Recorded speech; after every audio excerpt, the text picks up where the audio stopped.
আসসালামু আলাইকুম ওয়ারাহমাতুল্লাহি ওয়াবারাকাতুহু। আমার দিনী বোনেরা, ক্যালেন্ডারের পাতার দিকে তাকিয়ে দেখেছেন কি? আজ শাবান মাসের ৩ তারিখ, আর ঠিক ১২ দিন, হ্যাঁ, মাত্র ১২ দিন পর আমাদের সামনে উপস্থিত হতে যাচ্ছে এমন একটি রাত যাকে আমরা শবে বরাত নামে চিনি।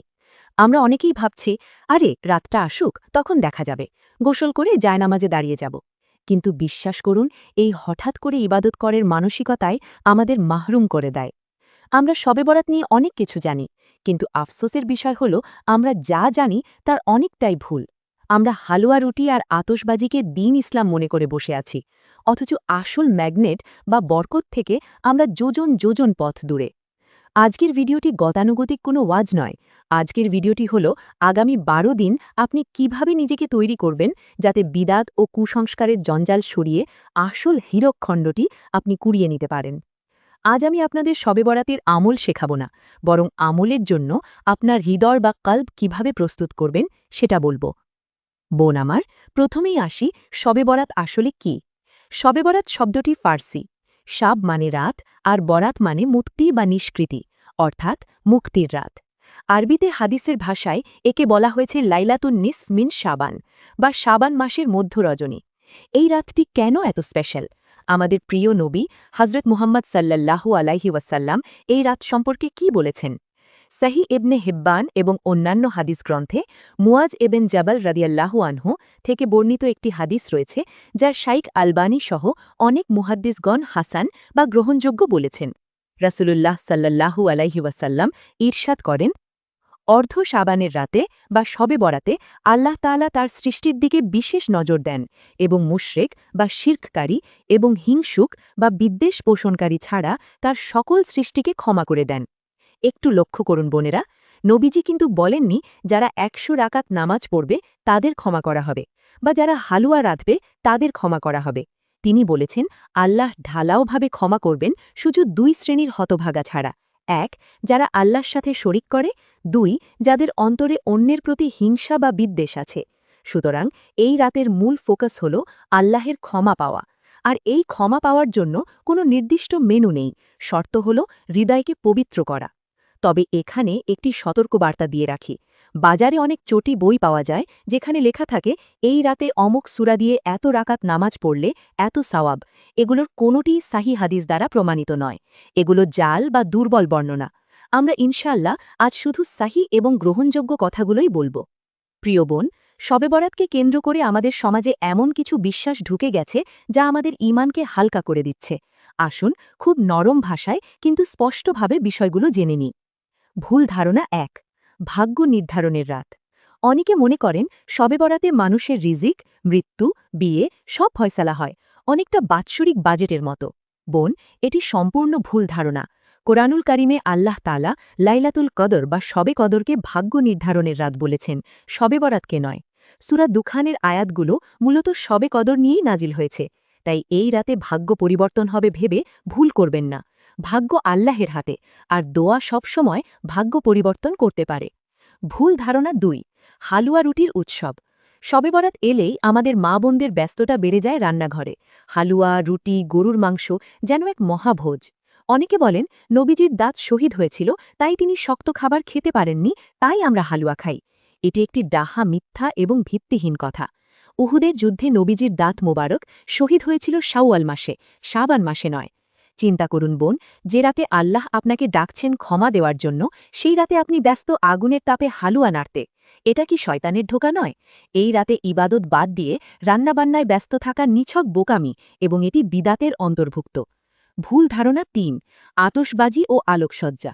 এটি তো সরাসরি হিন্দুদের দীপাবলি বা অন্য সংস্কৃতির অনুকরণ। আগুনের খেলা বা পটকা ফাটানো ইসলামের কোনো সংস্কৃতির অংশ হতে পারে না। এটি অপচয় এবং গুনাহের কাজ। আমাদের মনে রাখতে হবে, ইসলাম সহজ। নবীজি হজরত মুহাম্মদ সাল্লাল্লাহু আলাইহি ওয়াসাল্লাম এবং সাহাবায়ে কেরাম যেভাবে এই রাত পালন করেছেন, আমাদের সেভাবেই পালন করতে হবে। তারা কি হালুয়া খেয়েছেন? না। তারা কি আলোকসজ্জা করেছেন? না। তারা নীরিবে নিভৃতে আল্লাহর কাছে কেঁদেছেন। এখন প্রশ্ন হল, প্রস্তুতি কেন দরকার? ১২ দিন আগে থেকে কেন বলছি? বোন আমার, ধরুন আপনার খুব গুরুত্বপূর্ণ একজন মেহমান আসবে। আপনি কি মেহমান আসার ১০ মিনিট আগে ঘর গোছানো শুরু করেন, নাকি ২-৩ দিন আগে থেকেই প্রস্তুতি নেন? শবে বরাত হল রমজানের আগাম বার্তা। শাবান মাস হল রমজানের জন্য ট্রেনিং পিরিয়ড। রাসূলুল্লাহ সাল্লাল্লাহু আলাইহি ওয়াসাল্লাম এই শাবান মাসে সবচেয়ে বেশি নফল রোজা রাখতেন, কারণ এই মাসে আমলনামা আল্লাহর দরবারে পেশ করা হয়। আপনি যদি এই 12 দিন প্র্যাকটিস না করেন, তবে শবে বরাতের রাতে আপনি বেশিক্ষণ জায়নামাজে দাঁড়িয়ে থাকতে পারবেন না। আপনার ঘুম আসবে, ক্লান্তি আসবে, অথবা মন চঞ্চল হয়ে যাবে। বিশেষ করে আমরা নারী, আমাদের সাংসারিক ব্যস্ততা অনেক, তাই আমাদের মানসিক প্রস্তুতি পুরুষদের চেয়েও বেশি প্রয়োজন। তাহলে আজ থেকে শবে বরাত পর্যন্ত এই 12 দিন আমরা কি করব? আমি আপনাদের 3টি ধাপে প্রস্তুতির কথা বলবো। ধাপ 1, কলব বা অন্তর পরিষ্কার করা, সবচেয়ে জরুরি। আমরা হাদিসে শুনেছি আল্লাহ মুশাহিন বা বিদ্বেষ পোষণকারীকে ক্ষমা করেন না। তাই আজই, এই মুহূর্তেই আপনার মোবাইলটা হাতে নিন। যার সাথে আপনার ঝগড়া আছে, যার প্রতি আপনার ক্ষোভ আছে, তাকে মাফ করে দিন। প্রয়োজনে ফোন করে সম্পর্ক ঠিক করে নিন। বোন, আপনি হয়তো ভাবছেন, ও তো আমার সাথে অন্যায় করেছে, আমি কেন মাফ চাইব? আল্লাহর ক্ষমার স্বার্থে নিজের ইগো বা জেদ বিসর্জন দিন। মনে রাখবেন, আপনার বুকে যদি কারো প্রতি হিংসা থাকে, তবে শবে বরাতের 1000 রাকাত নামাজও হয়তো কাজে আসবে না। এই 12 দিন ধরে নিজের মনকে ধুলাই করুন। ধাপ 2, তওবার অভ্যেস করা। আমরা অনেকেই পাপ করতে করতে অভ্যস্ত হয়ে গেছি। এই 12 দিন প্রতি ওয়াক্ত নামাজের পর অন্তত 5 মিনিট করে ইস্তেগফার পড়ুন। মন থেকে বলুন, আল্লাহ, আমি ভুল করেছি, আমাকে মাফ করে দাও। যাতে শবে বরাতে আপনার চোখ দিয়ে সহজেই পানি আসে। চোখের পানি তো আর সুইচ টিপলেই আসে না, এর জন্য প্র্যাকটিস লাগে। ধাপ 3, বিদাত ছাড়ার মানসিকতা। আজই নিয়ত করুন, এবারের শবে বরাতে আমি কোনো আনুষ্ঠানিকতা করব না। কোনো স্পেশাল রান্নাবান্না নয়, কোনো হৈহুল্লোড় নয়, আমি এবং আমার আল্লাহ, ব্যাস এতটুকুই। পরিবারকে বুঝিয়ে বলুন, শাশুড়ি বা স্বামীকে নরম ভাষায় বোঝান যে এবার আমি রাতটা রান্নাঘরে নয়, জায়নামাজে কাটাতে চাই। আমার প্রিয় বোনেরা, বিশেষ করে যারা মা হয়েছেন বা সংসারের দায়িত্বে আছেন, আপনাদের জন্য শবে বরাত বা যে কোনো বিশেষ রাতে ইবাদত করা একটু চ্যালেঞ্জিং। বাচ্চা কাঁদছে, সকালে স্বামীর অফিস, রান্নাবান্না, সব সামলে ইবাদত করা কঠিন। কিন্তু শুনুন, আল্লাহ আপনার নিয়ত দেখছেন। আপনি যদি আজ থেকে কাজের ফাঁকে ফাঁকে জিহ্বাকে সচল রাখেন, সুবহানাল্লাহ, আলহামদুলিল্লাহ, আস্তাগফিরুল্লাহ পাঠ করেন, তবে রান্নাঘরে থেকেও আপনি ইবাদতকারী হিসেবে গণ্য হবেন। আর যাদের এই সময় বিশেষ দিন, মাসিক বা পিরিয়ড চলবে, তারা মন খারাপ করবেন না। শবে বরাতের বরকত থেকে আপনারা বঞ্চিত হবেন না যদি আপনারা জিকের, ইস্তিগফার এবং দোয়ার মাধ্যমে রাতটা কাটান। নামাজ বা কুরআন স্পর্শ করা নিষেধ, কিন্তু আল্লাহর কাছে চাওয়া তো নিষেধ নয়।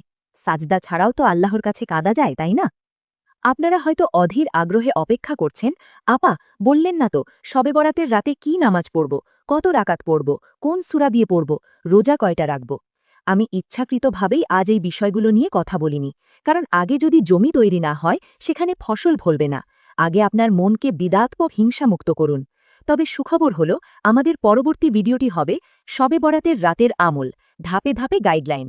সেখানে আমি বিস্তারিত বলবো, ওই রাতে একা একা কি ইবাদত করবেন, নফল নামাজের নিয়ম কি, কোরআন তেলাওয়াত ও জিকির কিভাবে সাজাবেন, কিভাবে দোয়া করবেন যেন আল্লাহ ফিরিয়ে না দেন, এবং কোন কোন কাজ ভুলেও করবেন না। বোন আমার, জীবন তো একটাই।